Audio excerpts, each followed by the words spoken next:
புயல் மழை காரணமாக விழுப்புரம் பேருந்து நிலையம் ஏரி போல் மாறியுள்ளது. இது தொடர்பான தற்போதைய கள நிலவரங்களை நேரலையில் வழங்க காத்திருக்கிறார் எமது செய்தியாளர் அருண்குமார். அருண்குமார், பெஞ்சல் புயல் கரையை கடந்து சென்ற பிறகும் தற்போது அங்கு மழையின் அளவு எவ்வாறு இருக்கிறது? அங்குள்ள மழை நீரை அகற்றுவதற்கு அதிகாரிகள் நடவடிக்கை எடுத்திருக்கிறார்களா? அங்குள்ள மக்களின் கோரிக்கை என்ன?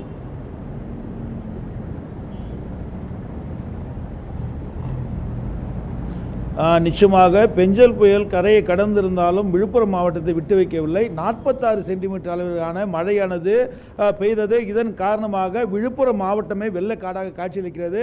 இது பிரதானமாக விழுப்புரம் மாவட்டத்தை பொறுத்தவரைக்கும் பார்க்கும்போது விவசாய பகுதிகள் நிறைந்த பகுதி. இதன் காரணமாக விவசாய நிலங்கள் அனைத்தும் முற்றிலுமாக நீரில் மூழ்கி ஏரி போலவும் கடல் போலவும் காட்சியளிக்கக்கூடியதான் இந்த மாவட்டம் முழுக்க நம்மால் பார்க்க முடிகிறது. அது மட்டும் இல்லாமல் நகர பகுதிகள் முழுக்க வெள்ளக்காடாகத்தான் காட்சியளித்துக் கொண்டிருக்கிறது. பிரதானமாக இருக்கக்கூடிய அனைத்து, அதாவது மாவட்ட ஆட்சி அலுவலகமாகட்டும் சரி, நீதிமன்ற வளாகம் இருந்தாலும் சரி, அது மட்டும் இல்லாமல் பேருந்து நிலையம், இந்த பேருந்து நிலையம் பகுதி முழுமையாக பார்க்கலாம். புதிய பேருந்து நிலையம் இது. இந்த புதிய பேருந்து நிலையம் கட்டப்பட்டு ஒரு 5-6 ஆண்டுகள் ஆகும். இருப்பினும் இந்த பேருந்து நிலையம் இதுவரை காணாத அளவிற்கான ஒரு மழை நீர் இருக்கிறதை உங்களால் காட்சிகள் மூலமாக பார்க்க முடியும். மிகப்பெரிய அளவிலான ஒரு ஏரி போன்ற ஒரு காட்சி அமைப்பை உங்களால் பார்க்க முடிகிறது. அது மட்டும் இல்லாமல் அங்கு நிறுத்தப்பட்டிருந்த 2 சக்கர வாகனங்கள் அனைத்தும் முழுமையாக மூழ்கி இருக்கிறது. பயணிகள் வாகனங்களை விட்டு சென்று இருக்கக்கூடிய காட்சிகளில் 2 சக்கர வாகனங்கள் நிறுத்திட்டு இருந்த அனைத்து வாகனங்களும் மூழ்கி வெள்ளக்காடாக காட்சியளிக்கிறது. ஒருவர் 2 சக்கர வாகனத்தை கொண்டு செல்லக்கூடிய காட்சிகள் நம்மால் பார்க்க முடிகிறது. மழை, அதாவது புயல் விட்டிருக்கின்றன. இருப்பினும் இங்கு புயல் விட்டது போல ஒரு சூழலே இல்லை. ஏனென்றால் அந்த அளவிற்கான ஒரு மழையும் அந்த அளவிற்கான ஒரு சூழாலை காற்றும் இதுவரை பெய்து கொண்டிருப்பதை நம்மால் பார்க்க முடிகிறது. இந்த விழுப்புரம் மாவட்டம் முழுக்க இது போன்ற ஒரு சூழலைத்தான் நம்மால் பார்க்க முடிகிறது. அது மட்டும் இல்லாமல் இங்கே இருக்கக்கூடிய மரக்காணம் பகுதிகளில் மீனவர்கள் கடுமையாக அங்கு பாதிக்கப்பட்டிருக்கிறார்கள். சிறப்பு முகாம்களும் அவர்களுக்காக அமைக்கப்பட்டிருக்கிறது. அது போன்ற ஒரு சூழலும் இருக்கிறது. இது மாதிரி ஒரு சூழலில் மக்கள் பெருமளவில் ஒரு கடுமையான ஒரு பாதிப்புக்கு உள்ளாகியிருக்கிறார்கள். மாவட்ட நிர்வாகம் அதை சீர் செய்வதற்காகவும் இதற்கான ஏற்பாடுகளை உடனடியாக செய்து கொண்டிருக்கக்கூடிய காட்சிகள் நம்மால் பார்க்க முடிகிறது. சார், நீங்கள் எந்த பகுதி? மழை எப்படி இருக்குது? இங்கே எந்த மாதிரியான சூழல் இருக்குது இந்த மாவட்டத்தில்? இந்த மாவட்டத்தில் பார்த்தீங்கன்னா சூழல் தண்ணி தேங்கி நிற்கிது. இது வெளியேற்றத்துக்கு வழிமுறையெல்லாம் பஸ்ஸும் இல்லை. இப்போது பாண்டிச்சேரிக்கும் பஸ் இல்லை, திருக்கோவிலூரும் பஸ் இல்லை. 2 ஹவர்ஸ் ஆகுது. எல்லாமே அப்படியே ஸ்டாப். பஸ் ஸ்டாண்டில் பஸ் கிடையாது. முதல்ல பார்த்து ரொம்ப கஷ்டமாக இருக்குதுப்பா. என்கிட்ட அப்படி எங்கன்னா அந்த பக்கம் இந்த இதுக்கிட்ட நிப்பாட்டினா கூட பரவாயில்லை. இது ஒரு காரணமாக காட்டி எங்களை மக்களை சித்திரவதைப்படுத்துகிறாங்க. எப்படி தான் என்னதான் சொல்கிறதுன்னு தெரியல. 2 மணி நேரமாக திருவண்ணாமலை பஸ் இல்லைங்க சார். அவ்வளோ நேரமாக மழையில் எல்லாம் நனைஞ்சிட்டு வெயிட் பண்ணிட்டு இருக்கோம். வேலூர் வண்டி 3 மணி நேரம். எவ்வளோ நேரமாக நிற்கிறேன். லேடிஸ் எல்லாம் எதுவுமே இல்லை. அங்கே பாருங்க, இதெல்லாம் இந்த மழையில் எவ்வளோ நேரம் நின்று வேலைக்கு ஆகுமா? கொஞ்சம் ஏதாவது பார்த்து உதவி பண்ணுங்க. நீங்கள் எந்த பகுதியில் இருந்தால் வரீங்க? இப்போ எந்த ஊருக்கு போகணும்? நாங்கள் இதே ஊர் தான் சார். நாங்கள் லோக்கலில் தான் போனோம். பஸ்ஸு இங்கேருந்து பக்கத்தில் போகிறதுக்கு கூட இப்போ எங்களுக்கு ஷேர் ஆட்டோ இல்லாமல் நாங்கள் வெயிட் பண்ணின்னு இருக்கோம். ரொம்ப நேரமாக வெயிட் பண்ணுறோம். மழை கொஞ்சம் குறைஞ்சா என்ன ஷேர் ஆட்டோவில் எந்த பார்த்து விட்டாங்கன்னா பொதுமக்களுக்கு கொஞ்சம் யூஸ்ஃபுல்லாக இருக்கும். சீக்கிரமாக என்ன ஏற்பாடு பண்ண சொல்லுங்கள். தேங்க்ஸ். விழுப்புரம் பஸ் ஸ்டாண்டை சுத்தம் சொல்லுங்கள். விழுப்புரம் பஸ் ஸ்டாண்டை மெயின் பிரச்சனை எந்த குறை இல்லாமல் வைக்க சொல்லுங்கள் முதலமைச்சர். ஐயா, பஸ் இப்போ முதல்ல வைக்க சொல்லு ஐயா. குறைய நாளைக்கு பார்த்துக்கலாம். இன்னைக்கு ஊடு போய் சேர்த்து அதாவது இப்போ என்ன கேட்டால் இன்றைக்கி ஒரு உடம்பு சரியில்லாத, அதாவது என்கிட்ட மயில் ரோல் படுது.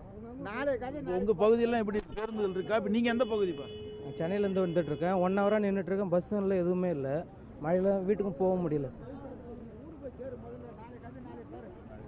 நிச்சயமாக இங்கே இருக்கக்கூடியவர்கள், அதாவது இங்கே முற்றிலுமாக புயலின் காரணமாக பல பகுதிகள் நீரால் சூழப்பட்டிருக்கிறது. இதன் காரணமாக பல மாவட்டங்களுக்கு பேருந்துகள் செல்வதில் தாமதம் ஏற்பட்டிருக்கிறது.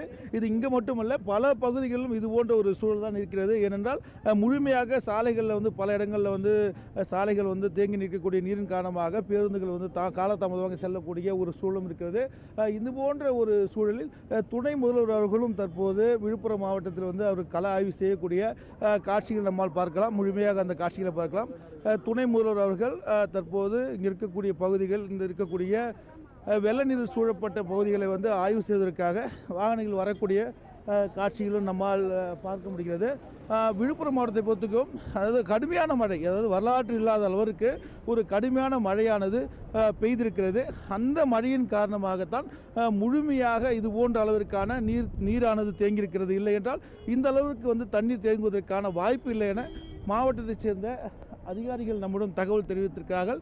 அதனை அந்த நீரை வந்து வெளியேற்றுவதற்காகவும் அது மட்டும் இல்லாமல் அந்த சாலையில் இருக்கக்கூடிய அந்த மரங்களை வந்து வெட்டுவதற்காகவும் உடனடியாக அங்கே என்டிஆர்எஃப் இருக்கக்கூடிய வீரர்களும் சரி, அது மட்டும் இல்லாமல் இங்கே இருக்கக்கூடிய டிஎன்பி படை வீரர்களும் முழுமையாக வந்து அந்த பணியினை வந்து விரைவாக செய்யக்கூடிய காட்சிகள் நம்மால் பார்க்க முடிகிறது. அது மட்டும் இல்லாமல் இங்கே குறிப்பாக மீனவர்கள் இருக்கக்கூடிய ஒரு பகுதி, இந்த மீனவர் பகுதிக்கு சிறப்பு முகாம்கள் அமைக்கப்பட்டு அவர்களுக்கு 12 சிறப்பு முகாம் ஆகிவிட்டு 5000க்கும் மேற்பட்டோர் அந்த சிறப்பு முகாமில் வந்து தங்க வைக்கப்பட்டிருக்கிறார்கள். அவர்களுக்கு தேவையான உடை, உணவு உள்ளிட்டவை வந்து வழங்கப்பட்டு வருகிறது.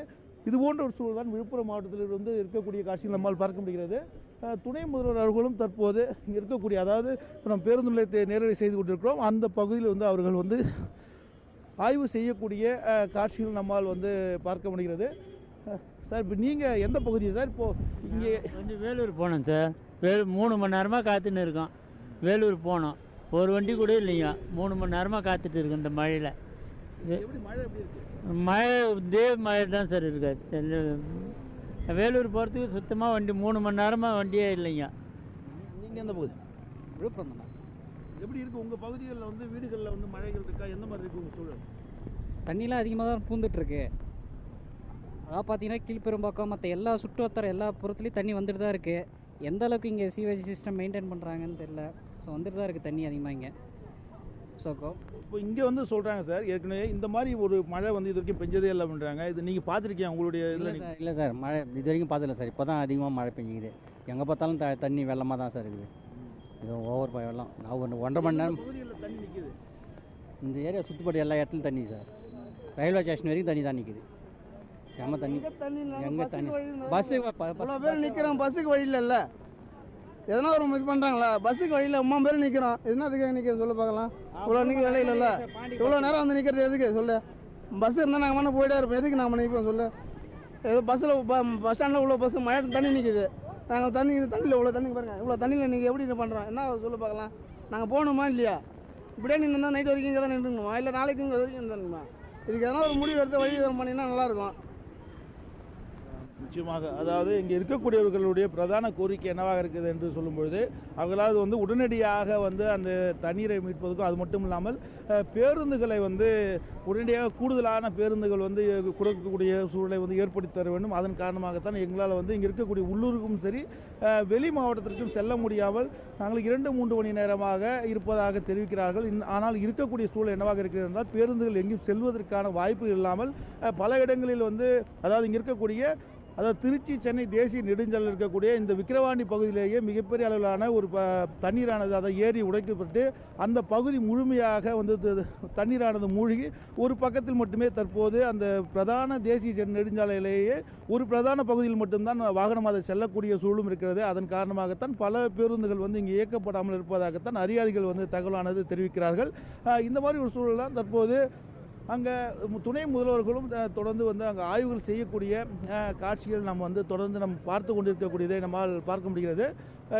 இந்த மாவட்டங்களில் இருக்கக்கூடிய பிரச்சனைகள், அதாவது பிரதானமாக இருக்கக்கூடிய அனைத்து பகுதிகளிலும் தற்போது துணை முதல்வர் உதயநிதி ஸ்டாலின் அவர்கள் தொடர்ந்து அந்த பகுதிகளில் சென்று அங்கே இருக்கக்கூடிய பிரச்சனைகள் என்ன, களத்தில் இருக்கக்கூடிய பிரச்சனைகள் என்ன, அவங்களுக்கு தேவையான இருப்பிடங்கள், சிறப்பு ஏற்பாடுகள் அனைத்தும் செய்யப்பட்டிருக்கிறவா என்பது குறித்தும் அவர்கள் வந்து ஆய்வு செய்து கொண்டிருக்கிறார்கள். திண்டிவனம், மரக்காணம், விழுப்புரம் உள்ளிட்ட பகுதிகளிலும் அவர்கள் வந்து தொடர்ந்து ஆய்வுகளை மேற்கொள்ளக்கூடியதை நம்மால் பார்க்க முடிகிறது. அதிகாரியிடம் கேட்டு தெரிந்து கொண்டிருக்கிறார். எது போன்ற பிரச்சனைகளை வந்து தீர்வு காண முடியும், உடனுக்குடன் எவ்வாறு தீர்வு காண்பது என்பது குறித்தும் அவர்கள் துணை முதல்வர் அவர்கள் வந்து அனைத்து துறை அதிகாரிகளிடம் சென்று தற்போது ஆய்வு செய்யக்கூடிய அந்த காட்சிகளையும் நம்மால் பார்க்க முடிகிறது. அடுத்தபடியாக அவர்கள் வந்து, அதாவது ஏற்கனவே நம்ம நியூஸ் 7 தமிழ் தொலைக்காட்சி சொன்னது போல், இங்கே நரிக்குறவர்கள் இருக்கக்கூடிய அந்த பகுதி அவங்களுக்கு அந்த நேரில் சென்று அவர்களுக்கு தேவையான இவற்றை செய்து தருவதாக வந்து உறுதியளித்ததாகவும் செய்திகளான தற்போது வந்து கொண்டிருக்கக்கூடிய காட்சிகள் நம்மால் பார்க்க முடிகிறது.